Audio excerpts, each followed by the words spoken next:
దీన్ని ఎత్తుదామని దేవతలు, యక్షులు, గంధర్వులు, కిన్నెరులు, కింపురుషులు ఇంతమంది ప్రయత్నం చేశారు. ఎత్తిన వాడే కనబడలేదు. రామ నువ్వు ప్రయత్నం చెయ్యి అనలేదు. ఏమన్నాడో తెలుసా అండి? పగతిర్మానుషానంతూ ధనుషోస్య ప్రపూరణే ఆరోపణే సమాయోగే వేపనే తోలనీపివ.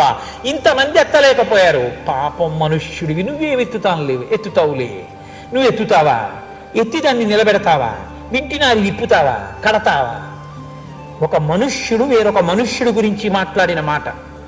మనుష్య జాతి అంటే ఎంత నీచ స్థితిలో ఆలోచింపబడిందో మీరు చూడండి. రావణుడు ఇదే మాట.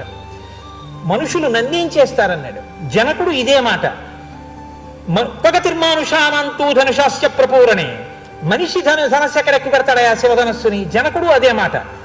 అందరూ మనిషి పనికి మాలిన వాడంటే మనిషి గౌరవం ఏమిటో చూపిస్తానది దశవర్ష శతానిచ 11,000 ఏళ్ళు భూమి మీద ఉండి మనిషి గౌరవాన్ని నిరూపిస్తానని ఈ భూమండలం మీద తిరిగాడాడు నా తండ్రి రామచంద్రమూర్తి.